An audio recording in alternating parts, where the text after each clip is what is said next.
Welcome back to Bull City Coordinators. This is going to be our second interview.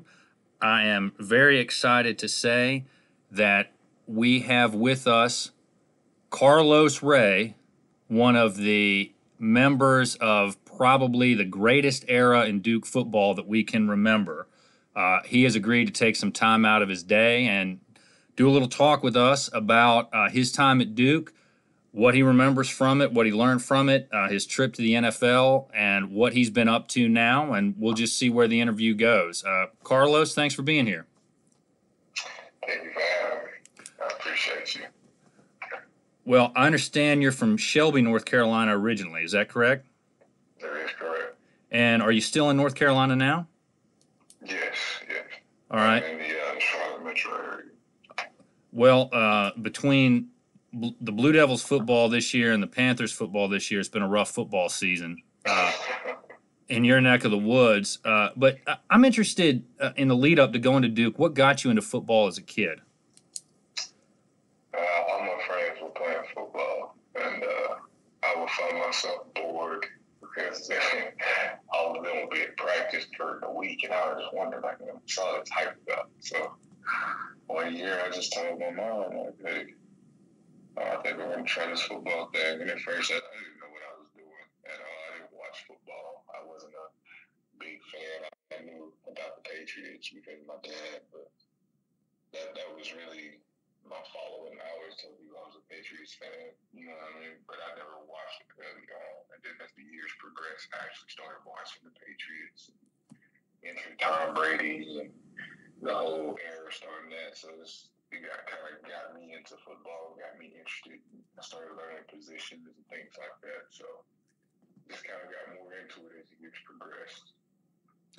Okay. And tell me, if you can, you're getting recruited, you're making a decision about wanting to go to Duke and looking at other schools. What made you decide to go to Duke? And also, what other schools were recruiting you at the time? At the time, I had a couple other ACC schools recruiting me, but nobody had offered me. I had Georgia Tech, Duke, of course. Clemson did some in and outs. And then outside of ACC, I had East Carolina, Minnesota, VMI, and a couple other schools I can't really think of off the top of my head. But I received letters from a lot of SEC schools, things like that. But at the time, it was either you played outside linebacker or defensive end. There wasn't really a stand-up outside linebacker type thing. And in high school, I was a defensive end. So I was on the shorter side of the spectrum for defensive ends, if you know what I mean. And then what brought me to Duke, Coach Cut, actually Matt Lubick, who was the wide receivers coach at the time, he came to Shelby, and then he came to Shelby High, and he told me that he was from Duke University, and I looked at him and I said, okay, I know a little bit about you guys. I told him that I knew about Thad Lewis at the time. I knew about the wins against NC State, which was well prior to me being recruited, but I caught those glimpses of Duke football at the time. It's the only thing that I know about Duke football at the time. And Coach Lubick, he gave me his spiel, and I listened to him, and I took it all in. I go back in the weight room. One of my teammates looks at me and goes, "You gonna play football at Duke, huh?" and I looked at him and I said, "No." I said, "Absolutely not." I said, "Bro, I haven't heard a win or a winning season and Duke football put together in the same sentence in years, bro." I said, "No, I don't think so." And then January entered Coach Cut, and Coach Cut could sell a water to fish. I mean, he told me. He told me some things and really pretty much opened my mind. And I had been to University of Georgia. I had been to South Carolina. I had been to Clemson. Visited UNC. Why, I don't know. Visited Virginia, Virginia Tech. So I've pretty much seen my fair share of stadiums and, fans, atmospheres, and things like that. But I go to Duke, and it's like on every corner there's a coach that already knows my name, that already knows my mom, that already knows my mentor at the time, who was Omar Porter. And they're telling me, like, yeah, we're just ready to get you here so you can play ball. Everybody's excited about me. And it just kind of brought me in and just kind of made me excited to play football for them. And I got a chance to see them in spring practice and things like that. So it kind of opened my eyes, and I said, well, maybe I can come here and make a difference, but it's going to take more than just me. And I could see the foundation already kind of being built with my own eyes with players like Connor Merriman at the time. They had Sean Renfrey at quarterback. There's a lot of different guys. And Isaac Blake, he was young at the time. Jamison Crowder was young. Shelby Brown was young. He was coming off of ACL surgery. He played as a true freshman. His brother was a freshman that year. That spring coming in. So, I met a lot of those guys, and that was the foundation. And then I met Braxton Deaver. Braxton was hurt. But Braxton was in the weight room lifting. And when I met Braxton Deaver, he pretty much told me that, hey, we're going to build something here, and you can either come be a part of it and be with us, or you can join another team and be against us. But you're not going to want to be against us. And I could already see it. So I kind of fell in love with Duke. And I knew, I was like, well, this is where I'm going to come. This is where I'm going to come ball at. That's where I want to be at. I felt comfortable. I could see myself there for the next 4 to 5 years. So it was a good decision. Well, I want to kind of follow up on a couple of points you made there. You came in 2012? That was your first year? Uh-huh. So you were... I graduated high school June 6th. I was on the campus June 10th. No time to breathe. But you were there for the Belk Bowl, which I was at that game. I remember it. I was freezing. It was so cold. And I thought that fumble right there, I think it was it Josh Sneed who fumbled it, who was a gutsy player. I thought that was a touchdown. That should tell you how high up we were and far away from the action. Okay, we all thought that was a touchdown. You got to remember there were 2 opportunities on the 1-yard line. We lost the ball both times. See, I've blocked a lot of that out. I've moved past. But yeah, now it's coming back to me now. It's a lot like memories like that come back like malaria. But so you were at the Belk Bowl. You were there for the Coastal Championship, the ACC Championship game when you guys punched Florida State in the mouth and they were confused during the first quarter. I remember that. They didn't know what was happening. You were at the Peach Bowl, which is what I'm going to call it till the day I die, the Sun Bowl, the Pinstripe Bowl. You talked about how Braxton Deaver said, we're going to build something. I never saw, recruiting at Duke, you're not always getting the top level kind of 5-star, 24/7 rivals rated guys. Was that motivation? Said we're coming to a non-football school, end quote, and we may not be the highest ranked guys, but we're going to show you that we can compete with anybody.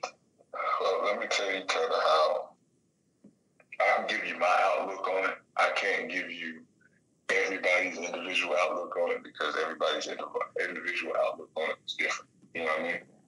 But from the day that I decided, okay, I'm going to go to Duke, like, this is what I'm going to do. It was well before signing day. So when I decided in my mind, March, a year prior to signing day, if you give it up, if that makes sense. Right. And so I called Coach Cut and I told him, I said, hey, this is what I want to do. I want to be a Blue Devil. I want to come be, I told him. And we kept it, our thing. And so when I told him, and I was sincere, I didn't budge, I didn't change my mind, I didn't go do a bunch of other visits or anything like that. I was sincere, I was locked in. When I told him that, he told me that we got to build this thing together. going to take more than just me, which is what I already thought. And so when he said that, I got the phone and I automatically started looking at the other people that were being recruited. And I ran into Shaq Powell. And I said, this kid is different. He's different. And then I saw Jalay's film. And then I saw Sir's film. And I saw Max McCaffrey's film and Michael Mann's film. So I didn't have a way to get in touch with Max. I didn't have a way to get in touch with a lot of the other players. I found a way to get in touch with Shaq Powell. I found a way to get in touch with Casey Blazer. And I found a way to get in touch with Jalay Duncan. And I did that. And we all pretty much made up in our mind, okay, we're locked in. Somebody got in touch with Michael Westray. Michael Westray got in touch with Alan Jackson, and it just kind of, the ball just rolled. You know what I mean? We were already kind of working together as a team before we were even on the field, just recruiting each other. So we knew what we were coming there to do. None of us were used to losing. None of, like, you go back and you look at Max McCaffrey, he's a 3-time state champion in high school. You know what I'm saying? So, right. Like, myself, I didn't accomplish any state championships in high school, but my merit in high school speaks for itself when it comes to the high school that I go to and the wins that we were able to accomplish. 11-1 season my sophomore year, a 9-3 season my freshman year. Every year we were at the cusp of going to the state championship. So it's Jalay Duncan from Mallard Creek, you know what I mean? So, I mean, none of us were used to losing football games. Right. And so we knew going to Duke that, all right, with the foundation that they have, implement us, we can do this thing. It wasn't even about stars. You know what I mean? Right. No, and that kind of leads into two different points that I want to talk to you about. And I'm going to go to the second point first that I had in my outline, but I think it leads into what you're talking about. To get ready for the interview today, I read some articles about you. I looked at some video on YouTube, some of your old interviews. And the first thing that came to my mind when I was listening to you speak, you know, particularly when they would show highlights before the game when the team was around you, the first word that came into my mind was leader. Was that a role that you felt that you had on the team? Who was the leader and who kept you guys accountable as the seasons went on? Before me, well, I would never place myself as a leader. I would let the team and the outlook of that decision be made by the team. If that makes sense. I would never say, yes, that was what I wanted to do. That was what I wanted to be. Me, myself, I was more of a bull in the china shop. You know what I mean? I mean, when we got on that football field, it was, I'm ready for a fist fight. And everybody knew that. You know what I mean?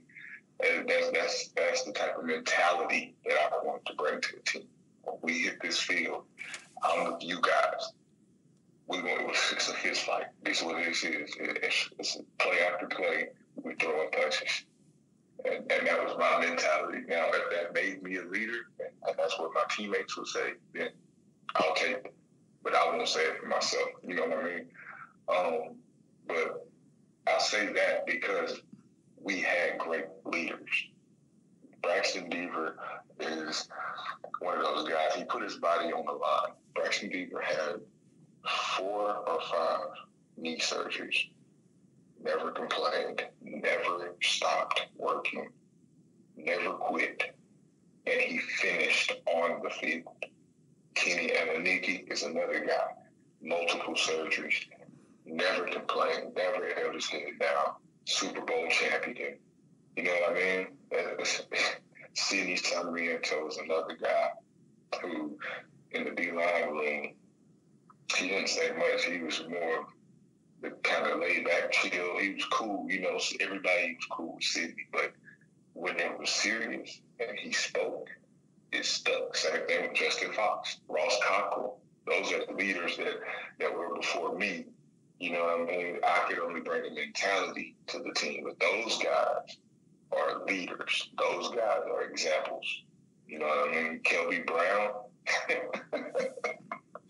Kelby Brown is the best football player on and off the field that I've ever seen in my life. And I've never seen another person on and off the field like Kobe Bryant in my life. In my football career, in my lifetime on this earth, I've never seen it.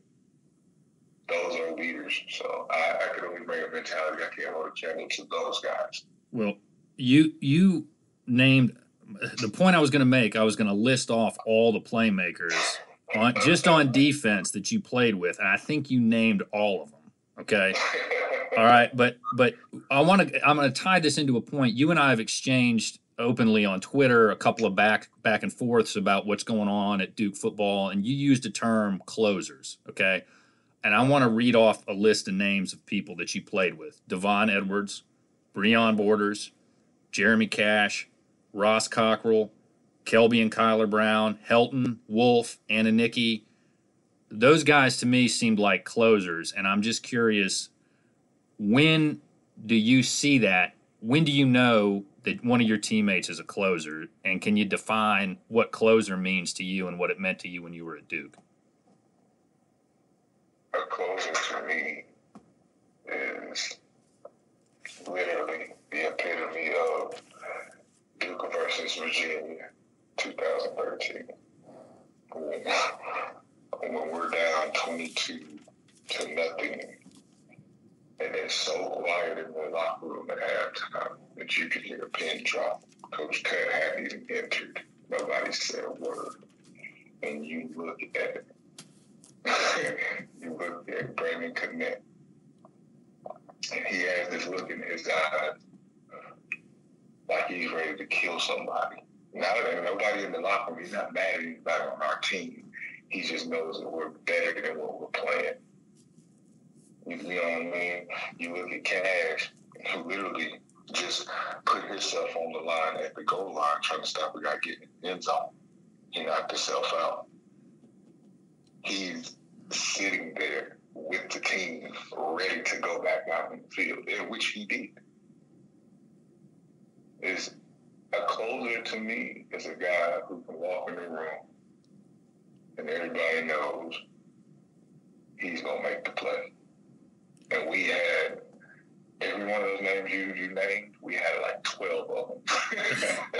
Well, and I didn't even get into the offense, but I think my year might be off a little bit. I think that was the game where Connect threw the pass to Deaver on like fourth down. Deaver breaks it for a touchdown, and who's downfield throwing a block to make sure Deaver gets in the end zone, but Anthony Boone. I mean, exactly. We had both quarterbacks here at the same time. Yeah, I mean, you guys had some gutsy players, and on defense, who told Devon Edwards to always be in a spot to make a play like he did against NC State? Nobody. He just was.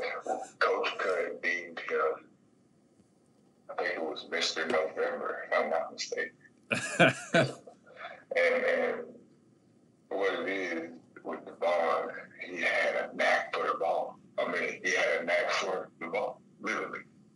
NC State, the two interceptions, the back-to-back touchdowns, and the kick return. Yep. I mean, he's just out there playing ball. And he won that game against North Carolina that year for you guys. He did. I mean, his knee injury against Notre Dame still just, I mean, he was one of the most unique players I think who has ever had a Duke uniform on him. And a college football uniform, he gets overlooked. I mean, had he played at one of the blue blood college football programs, people would be talking about him a lot more than he gets talked about, I think. But I'll say this about Devon: he's one of the most unique people that you'll find as far as a locker room goes, and as far as a family goes. Devon made all of those plays, and he has all of those accolades. And he did everything in his power to make sure that we won. But Devon never changed as a person. You get what I'm saying? Right. All the popularity. I mean, he's the guy. He's one of the guys. And everybody knows him. And he never changed as a person. Remained humble. still joke around, laugh, never under pressure, never gave you a sense of that he was angry or was going through anything. Even if he was, you never knew. He just never changed as a person. It was incredible to be around. I learned a lot from Devon, being his roommate for that 1 year. You talked about how you guys were willing to you were going to come out, and I felt like this about your team, and especially looking back on it, those 4 years doing something that had never been done at Duke and taking them to heights that the team hadn't been in 60 or so years. You no, but the only time I ever remember you kind of getting in a funk, your team, was after you had that win against Miami stolen from you by missed calls and a terrible, terrible replay. Can you comment a little bit on, because the next game against North Carolina was ugly. I mean, it was brutal to watch. I couldn't imagine what it was like to be in it. But how did you all recover from that? Was there a delay in recovering from it? Did it take some time to kind of exercise the demons? I mean, what was going through the team's mind? We've seen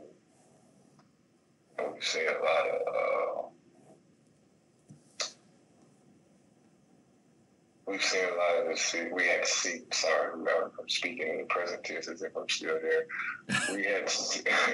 We'd seen a lot of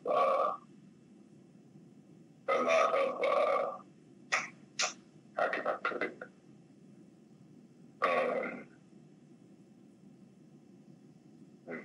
See, on Twitter, you've always got strong opinions, and you're never afraid to say something. But I'll tell you, that game, the year before, you had a chance to go back to the Coastal. Ross Martin just against Virginia Tech. I don't know what it was about kicking against that team. He just struggled, but it was close. But you guys bounced back. But it seemed like against Miami, after that, it just took a while to work that out of your system. I mean, what was the mood in the locker room like after that call didn't get reversed? Well, I'll tell you, in the locker room, we as a team, I'll just say it, I'll just plain out say it. We as a team who felt like we got screwed, which is accurate. Yeah.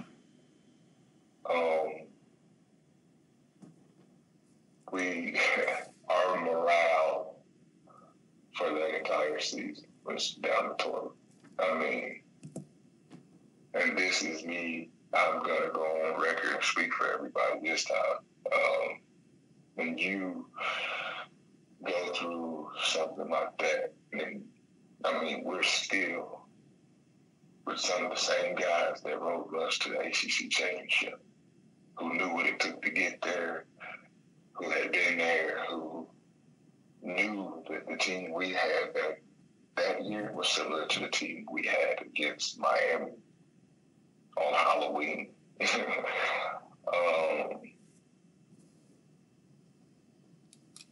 When you go through something like that as a team, it's tough because everybody's emotions are different.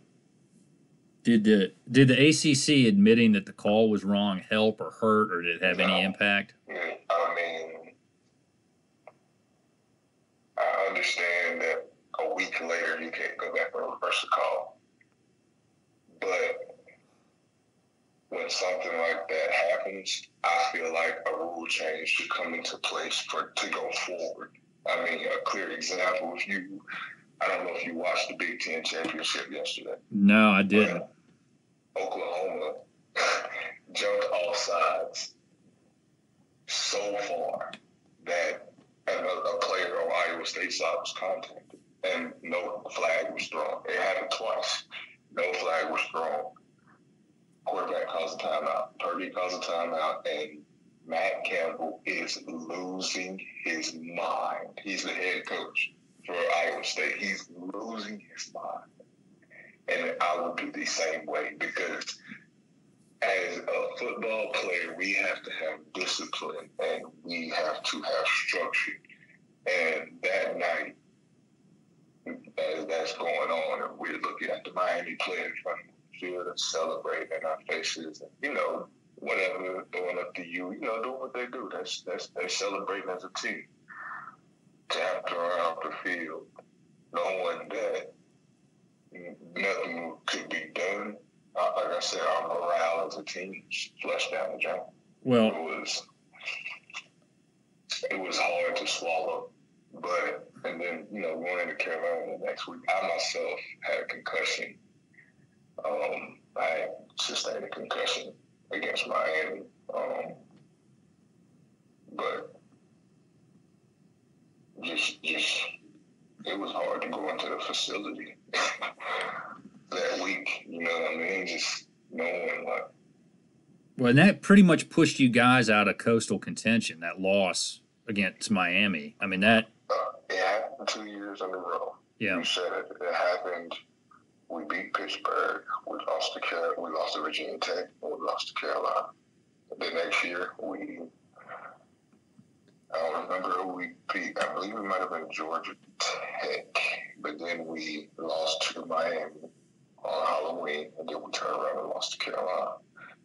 We had a 3-game stretch both seasons, and all 3 games were tough. And we were prepared for all 3 games. We didn't execute against Virginia Tech in 2014, and that cost us. We didn't execute against Carolina in 2014, and that cost us. In 2015, the game against Miami is one that was taken from us, and the game against Carolina was pretty much remnants of a team with low morale. Because if we beat Miami, I guarantee you we beat Carolina. Yeah, I don't. Yeah, I never like to say that a team does or doesn't show up because I'm not there and I can't comment on that, and that's not fair. But to me, it just seemed like you guys did not have the energy for a couple of weeks after that Miami game, and it just took some time to get all that out of your mind and move forward. It wasn't even time. It was just we had to regroup as a team. Like I said, stated on the front end of it, everybody's emotions were different. You got 120 or 30 so guys, whether it's scholarship guys or walk-ons, I don't care. Everybody felt that. Everybody, if you were a walk-on dude, you were part of the team. So you felt every win, every loss, every extra lap, every extra gasser, whatever we had to do, because our walk-ons were just as dedicated as some of our guys on scholarships. You know what I mean? So, right. With 120, 130 some guys, everybody's feeling different about it. It takes a week or so to kind of regroup and everybody get back on the same page. That's why we took out and Wake Forest. Well, tell me a little bit. You know, you capped it with the Pinstripe Bowl, and you and I talked a little bit about Thomas Sirk before we got started, and how you were telling me once he settled in, he was pretty much golden. Is that, you know? And I remember him in the Pinstripe Bowl being that way. I was watching it and getting ready for a trial that I was going to have in a couple of weeks, and I was reading a bunch of depositions and getting ready, and that was a good distraction to have on for that. But tell me a little bit about, you know, the transition from Anthony Boone to Thomas Sirk and what Sirk brought to the team. Well, for me, Boone was a student of the game. He was a get better guy. And when I say get better guy, Boone was a guy that always wanted to get better. Boone had a big arm. He could put the ball in places like quarterbacks couldn't, with him only being 6 foot. You know what I mean? So I commend, I have really great things to say about Boone, but the transition from Boone to Sirk, for me, was easy because Sirk, in my eyes, he came in with my class, so he was my quarterback. This is what I've been waiting on. You know what I'm saying? So a lot of players, you know, like Max McCaffrey, all of us, like Shaq Powell, Jimmy Duncan, a lot of those guys are practicing with Sirk, practicing with Boone practicing with Parker at the time. So they're already getting acclimated with Cirque. Cirque's having his certain plays where he comes in, he's Tim Tebow, and he's throwing the dunk passes and things like that. We already are working Cirque in the next spring. He's getting ready. Even though he's behind Bowman, he's taking snaps. That's the way Cut kind of does his quarterbacks. So we were kind of already ready for Cirque. You guys had some really good quarterbacks in your time there. You had Sean Renfree. You mentioned Parker Boehm, Brandon Cannett. Anthony Boone is one of the best quarterbacks in Duke history, if you look at his accomplishments. And then Cirque's career got cut short because of the injury. But, you guys had some real good players on the offensive side of the ball, too. I don't want to give those guys too much credit because they already get way too much credit for everything. The defense always gets overlooked, except maybe the cornerbacks or a linebacker. But y'all were. As a fan, I just want to say I appreciate everything you guys did in your time at Duke, and it really meant a lot to me. I grew up watching you guys in the '90s and the 2000s, and it was a lot of pain, and it was fun to finally see Duke winning some games and being good, and I appreciate you guys doing that. But what was your favorite memory of your time at Duke, either on the field or off the field? 2013 at Virginia Tech, their homecoming. I've never seen anything like 95,000 people. I can't say a word. Things could drop in there and it would sound like writing. When we beat Virginia Tech, they were number 14 in the country, I believe, at the time. And in Lane Stadium, we started a thing where we were accepting all invites to any homecoming you wanted to invite us to. And I believe we ranked Carolina's homecoming, we ranked Virginia Tech's homecoming, I think Memphis's homecoming, Virginia's homecoming that season. That was the same year we were down 22-0. Took us a half to get back. We were winning about 5 homecomings that season, so we were a wrecking crew that year. was the one you mentioned against Virginia Tech where the offense kind of was optional for that game? Y'all were just slugging each other in the mouth, and then Ross Cockrell had that beautiful pick in the end zone. Mm-hmm. Let me tell you what happened. All right. Our defensive coordinator at the time was Jim Knowles, and Coach Knowles was a risk taker. He was a screw it, let's do it type of guy. And that's what we enjoyed about him. So he called a game for the defensive line, which could only mean man coverage on the backside. Because it can only mean that insert Jeremy Cash, or at the time, I believe it was CJ France on the front side. So if we're running the game, somebody's blitzing. One of the linebackers is blitzing, either the strike or the rover, which is actually safeties, but in my mind, you're in the box, you're a linebacker. You know what I'm saying? We call a stunt, and it's a twist stunt, and I end up outside of the offensive tackle so far, and I don't know how I end up catching Logan Thomas rolling out. I'm sorry, and I threw my hands up. So he's way taller than me, so I just threw my hands up, and I don't know why I couldn't feel that I tipped the ball in that, but I look back and Ross dives out and catches the interception. All I can think of is we're gonna win this game. We're gonna win. Well, that's a heck of a story. I didn't think you would say that game, but I remember watching that game, and it meant a lot to a fan. So I can't imagine what it meant to you guys. But you finished with the win in the Pinstripe Bowl, Duke's first bowl victory, and I don't even want to mention how long, so we won't. But you went to the NFL. Tell us a little bit about your time in the NFL. What was that like?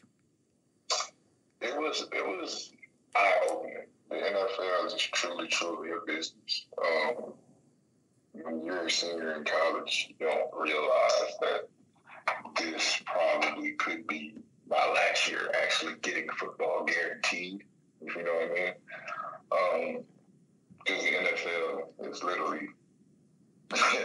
literally so cutthroat. If you're not producing for the team, I don't care if it's special teams or you're just a long snapper. If you're not doing your job or a job for the team, you're no good for the team. So in that sense, I met a lot of good guys in the NFL. I did Stevie Johnson. I'm really good friends with him. Carlos is another guy I'm really good friends with. He was a defensive tackle like myself. Terrell Chestnut, he was a quarterback out of West Virginia. He ended up being on the team with us. But I met a lot of good guys, some veterans, and some rookies with me at the time. But my time in the NFL, it just showed me the type of preparation that goes into NFL career. I got a chance to see Joey Bosa, who at the time was 20 years old, outwork 30 and 35-year-olds who had been in the NFL for 10 plus years. I got to see what made him the number 3 pick overall in our draft. Watching Phil Rivers prepare every day, I could see why he's been there 17 years, or Antonio Gates, why he's the legend that he is. I get to see this. I get to practice with Melvin Ingram, who is from North Carolina, who is literally one of the best outside linebackers in the NFL. So I literally was, in my eyes, I was around football royalty, but I also got to see what it takes to be there. I got to see what it takes to have a continuous career, and I got to see what it could look like if you get injured. And that's essentially what happened to me. So. Yeah, and you worked out again with the 49ers, but your time was with the Chargers and the 49ers. Is that right? That's right. Okay. What is the biggest challenge for college players when their career's over and maybe they don't go to the NFL or they don't get worked out? What is the biggest challenge facing them? I have this talk a lot. I have this talk a lot with David Reeves. Me and him talk avidly, and I think when football is over for any football player, I think what we miss more than anything is the locker room. And I say that because when the world is against you, the locker room is with you. You know what I mean? It's your safe haven. You can always go there and go to sleep. You can go there and study, or you can go there and relax, go there and watch film, go there and get a meal. It's literally home away from home, but you got all your friends there with you. You got all your homies there. You know what I'm saying? It's literally every day you go see one of your friends. You get to pick and choose which group of friends you're rolling with today, or who you want to go joke with today, who you want to have a serious talk with today.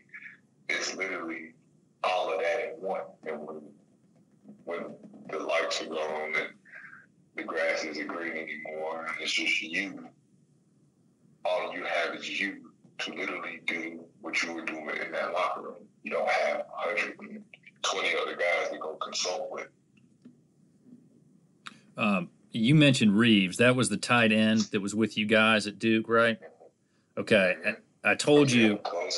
I know, and I told you before we started, I have a very embarrassing story. I'm going to confess it, okay? And I got to apologize. When we were talking about closers, you mentioned Reeves being a closer, and you mentioned his touchdown. And again, I'm going to call it the Peach Bowl.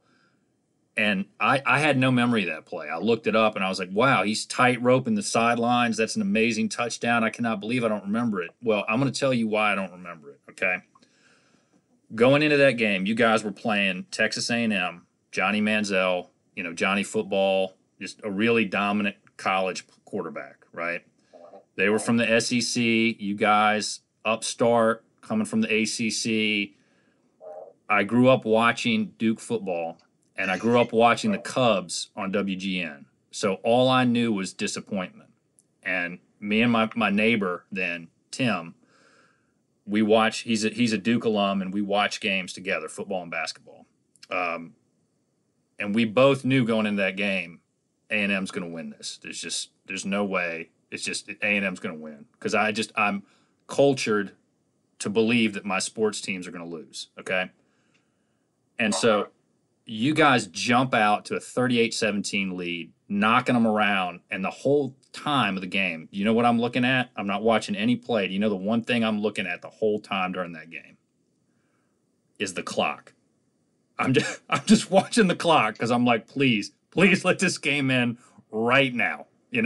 Let this game in right now, and so we can get this win. That was the only thing I remember doing that whole game because, I mean, Manziel was just such a freak in college. I knew at some point he was just going to be Manziel, and hardly anybody had an answer for that guy, And I just there's the only thing I remember about that whole game was looking at the clock, and I wish I had been a little bit more in the moment and enjoyed it, so I could remember great plays like what Reeves made on that sideline. But that's my embarrassing admission. I got to come clean with you, man.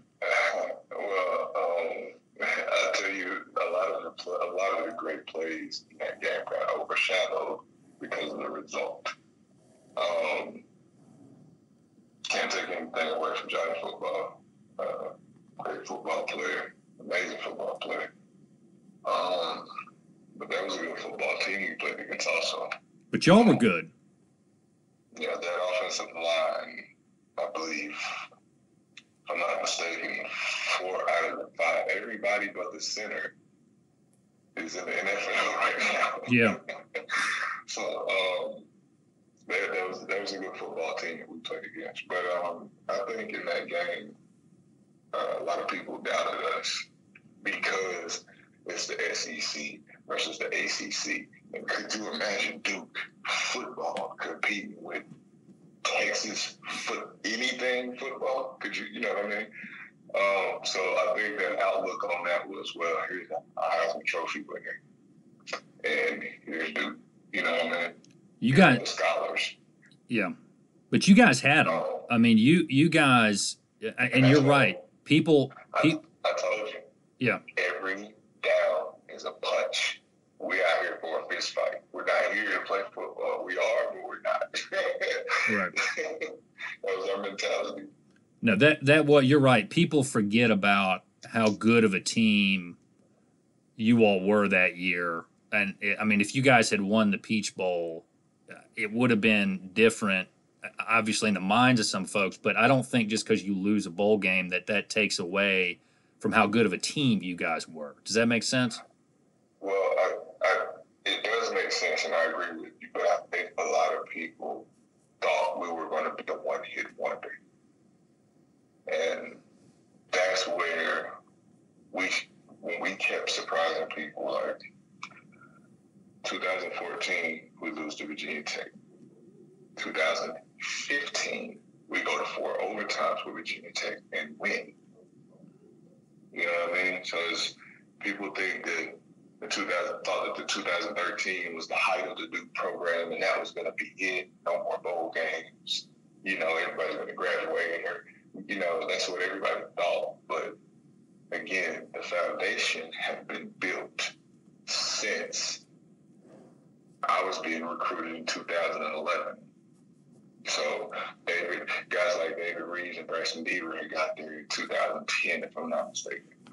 You got to think about that. You know what I mean? The foundation was already being built before that. It was Josh Sheed, James Crowder, Isaac Blakeney, Jawan Thompson. The foundation was being built well before I got there. Well, and it's struggling of late, but they've still won some games. But tell us a little bit. Tell us a little bit about what you're doing now and how we can keep up with you. You're the first Montana on Twitter. And tell me what is that? It's the number 1 _Montana. Tell us what the meaning of that is. Montana is like an alter ego. It's like my football alter ego. It's one of those things. It's like off the field, I'm just a genuine person, but on the field, I just feel like nothing else matters. Just trying to tear the next man apart from him. So, we all had names as well as far as like the D line. We were Section 8, and the linebackers were wild dogs. And at one point, I believe Ross Cockrell's whole class was called Third Life. So everybody had their own little thing, if you know what I mean. But we all just kind of settled in with our own little identities on the field. So we can just learn to separate ourselves off the field. So, what are you up to now? What are you doing now? Now I'm a family man, just working. Me and my girlfriend, we have a beautiful daughter. She's 7 months. Congratulations. Thank you. But just a working man and sit back watching football and really trying to get into coaching. On any level right now, really. But if I coach high school ball, I'd rather coach big high school ball. I just want to really get back to the field. That's where I need to be. I feel like, but I'd rather do it where I have longevity. So, but yeah, that's just what I'm doing today. I watched Duke. I wanted to get better. I think a lot of different things can happen to make it better. I know a lot of people are saying that Coach Cut should be fired or this, that, and the third. But hey, I have my opinions. I voice them on Twitter.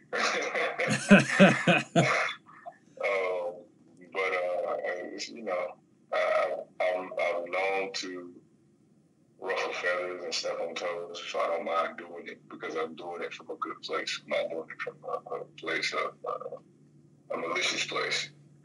I'm definitely doing it from a place where I definitely want to see things get better because I know what it took to get to where we were, and I don't expect the team to get back to where we were. I expect them to go and exceed where we were. I expect them to exceed what we did. Turn the 9-3 and 9-4 seasons into 11-win seasons once this COVID stuff blows over and everything gets back to normal. Let's get into some winning. Let's come together as a team. Right now, we don't look very much like a team. So. Well, you've got my vote of confidence to be on the staff at Duke for whatever that is worth, which someone told me once in the legal field that the advice I got from a colleague in my law firm was worth exactly what I paid for it. So I think you can kind of figure out free advice may not necessarily be worth a whole lot. But I do want to say this because you've mentioned Braxton Deaver 3 or 4 times. I have tried to get him to do an interview. He has declined, so you should reach out to him and tell him this isn't a hatchet job. That I'm not a terrible guy. I'd love to have other players on. If you're in touch with anybody that would like to come on and talk about Duke football, I'd love to. I think what it may be is a lot of guys, once it's over, a lot of guys move on. It takes a little bit to, when you play football since you were 7 or 8, some guys played in high school for the first time and fell in love with the game, and then it ends. When it ends, you have to learn to cope with it. And some guys just move on and don't want to go back and relive that talk. It may not be nothing personal is what I'm saying.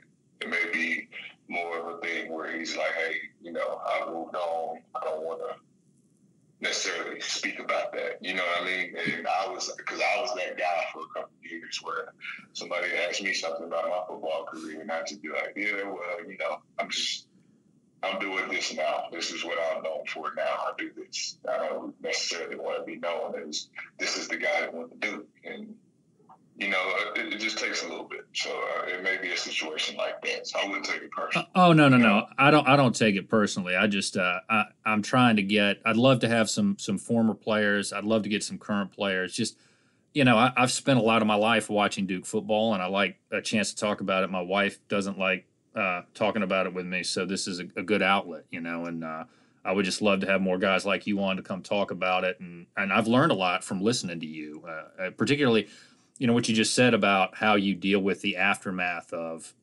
playing football. It's over. I'm just going to walk away, clean break. I'm done. I find that really interesting, and which is something that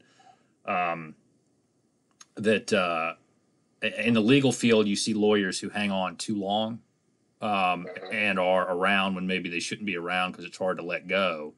And there is something to be said for what you're mentioning, which is, okay, I'm done playing. I'm not going to talk about that. I'm going to go do something else. But that's interesting. So you said your daughter's 7 months old? She is. They get more expensive, if you can believe that. So I've got a 7-year-old daughter and a 12-year-old son. So they aren't cheap. They're frustrating, but they're a lot of fun, man. They're a lot of fun. Yeah, she's definitely a lot of fun. Handful of times when she's a lot of fun. So, now I have a question for you. Yes, sir.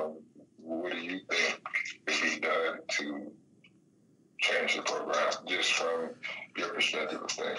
Well, me as a fan, and I'll qualify this and say I'm a fan. I'm not an expert. I'm not going to hold myself out as somebody who knows more than what I know, and I'll concede that. That's why I said from your perspective. Right. Well, no, but I mean it's important to acknowledge, like in the Dirty Harry movies, a man's got to know his limitations. I think I feel like it's gotten a little stale there. I feel like in the sense that the offense is somewhat predictable. The other teams seem to know what we're doing. Perfect example of that was North Carolina in 2019 with the jump pass. There was a timeout called. We come out in the same offensive alignment, and clearly they knew what play we were going to run. So I think we need to shake things up on the offensive side of the ball. This year I felt like the team was kind of undisciplined, and by kind of undisciplined, I mean extremely undisciplined. And I don't know if it's something with and look, I'll admit it, I really respect Coach Cutcliffe for everything he's done at Duke. I cannot say that enough. But Larry Bird only coached for 3 years in the NBA because he said he felt like after a certain amount of time, the players stopped listening to you. And coaches have a short shelf life, and it may not be anything against him. It just may be that maybe a new voice is needed. I don't know. I can't speak to that. I'm not in a locker room. My parents didn't let me play football as a kid. Maybe there just needs to be some sort of big-time shakeup, and you get somebody outside of Coach Cut's group of guys that he goes with. I mean, Ben Albert, I think, was one of, if not the best hires at Duke for what he's done on the D-line. But I think sitting him down and saying, look, you've got to get somebody maybe with a different perspective in here, someone who's a little more willing to do things a little bit differently. Because if you look at a lot of the teams that Duke lost to this year, those were teams that Duke beat last year. So, where are those teams going? Where is Duke going? And how do we make a change? And those are kind of my thoughts. I'd like to see a new offensive coordinator. I don't think they're going to force Cutcliffe out. I don't know enough about defense and how it plays to really say that we need new defensive coordinators. I like the line coach. I like the way the linebackers have developed. They were thin in the secondary this year because of injuries, so I'd like to see how that plays out. I'd like to see maybe a new special teams coach. I felt while the kicking game was good, there were some sloppy plays. But someone's got to be in there, and like you said, they didn't come together like a team. Someone's got to be that leader that holds them accountable so that these penalties where you go from 1st and 10 at the 18 to 3rd and 40, right, those things aren't happening. And so those are my thoughts on it. Well, I'll give you a point to what you said as far as Coach Cut. I read a lot of what is being said, and not just your things, but just pretty much everybody's. But longevity is a good and a bad thing. I've also talked with some former teammates about this. he has done what he's came to do and done exactly what he was hired for, which was build the program, turn it around, and make it go from nothing to something. He done that. The problem is that the foundation seemed to start to dwindle beneath it. You get what I'm saying? Right. I think that a lot of the players that got there saw what was there when they got there and fell in love with that, not knowing what it took to get that. We went from fold-out tables with dry cereal and bagels to a full-on kitchen on the second floor of our facility within a year. And that was from winning. You know what I mean? The new helmets, the jerseys, all that came from winning. The program makes money if we win, and that money is invested back into us. And I think a lot of the players that are there now are just happy to be there. When they show up in the game, they look good, they feel good, they got the music on, and then when it's time to play, it's like, well, okay, we're here. No, you gotta have a mentality about yourself. Yeah. You gotta know that you got a chance to win the game when you get there. Not, well, we're gonna see how this goes. So that's not football. Well, I guarantee you, those kids that are there now, none of those kids was losing in high school. I guarantee it. Because a lot of those kids were the number 4 player at their position, the number 8 player at their position, players that we didn't have. We didn't have those type of players. But we had those type of players, if that makes sense. Well, you guys were mentally determined to do something every time you stepped on the field. And I feel like watching the current team, there's kind of a sense of, okay, we've seen this before. We had a good run. We tried to play, and then, things are just going to fall apart. Like, there's sort of an expectation of things will go wrong. And again, that's me watching on TV, listening on the radio, not being there, but that's just kind of the vibe I get. Another thing about Cut, he's loyal. He's loyal to his staff. He's loyal to his players. Coach Cut had a chance to go to Tennessee. Come on, 2014, spring. He had a chance to go to Tennessee to take the job. In 2014? Yeah. Wow. You don't remember when the Tennessee job was open? I remember it in 2009. I don't remember him getting talked about in 2014, but I wasn't there in 2009. Yeah. No, I know. I'm not arguing with you. I didn't remember that. Wow. 2014. Wow. That spring, Coach Cut had the opportunity to go and take the job in Tennessee. And he came as a man and looked us in our faces and told us, screw the reports. The reports don't mean anything. I'll be here with you guys.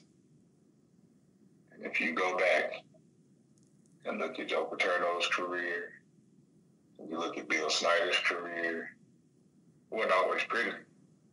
But once everything came together, man, it's beautiful.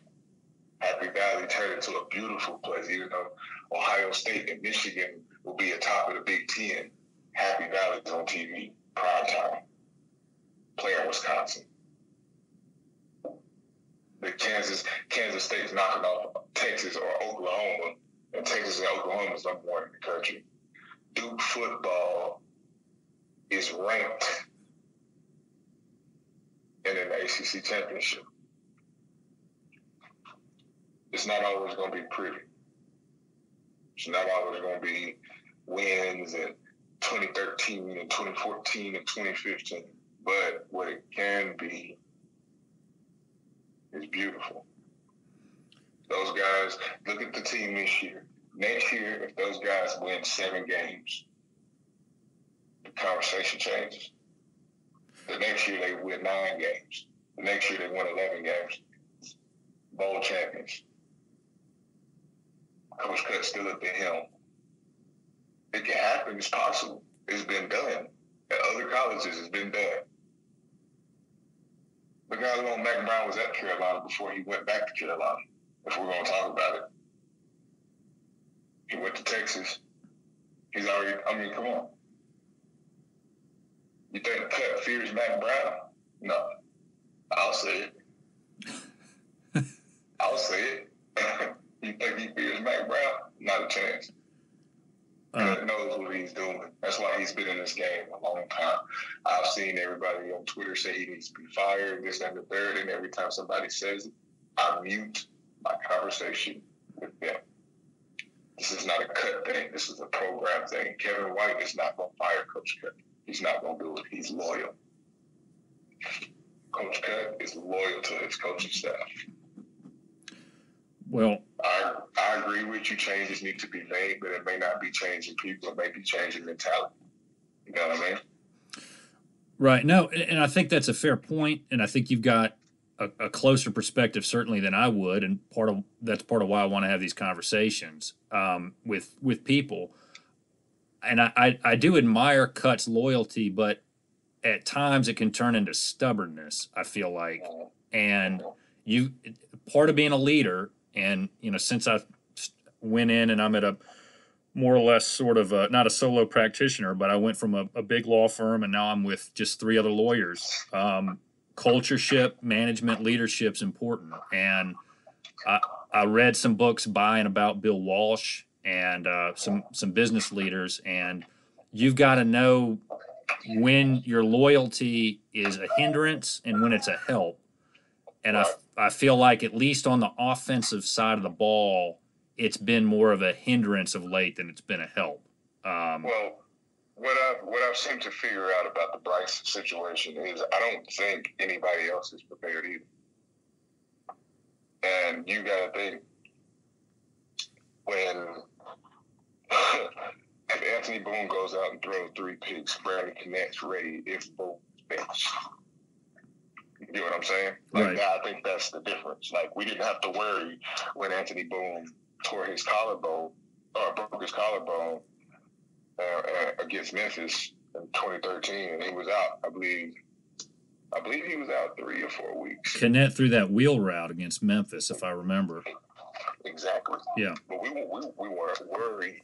You get what I'm saying? Because there wasn't any downfall between the 2 quarterbacks. I don't think we had that. And I think that's why Bryce is forced into a situation where he's forced to take it all on. And yeah, I'm hard on him. I am.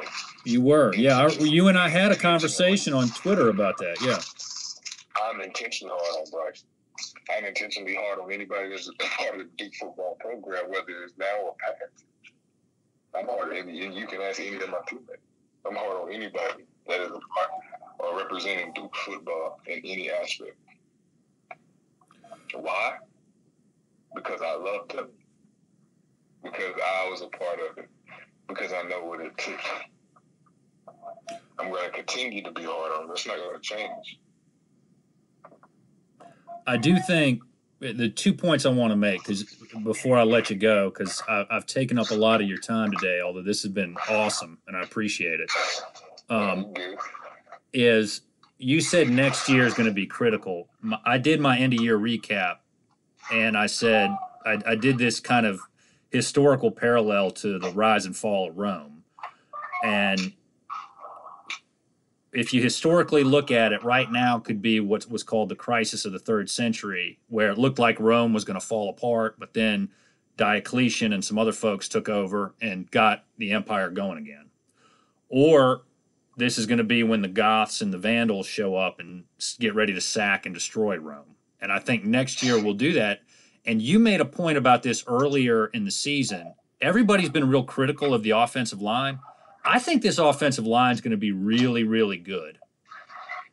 It may not be next year, but maybe the year after that when they get to where they need to be. And if they do that, then I think this could be a really good team. I believe this offensive line is going to be one of the better ones. Again, to my point on Twitter, because of the age, they're young. If you look at the better offensive lines, they all grow together. And I think that's what's happening at Duke. Minus a couple people who been in, who have prior college experience who may have transferred in.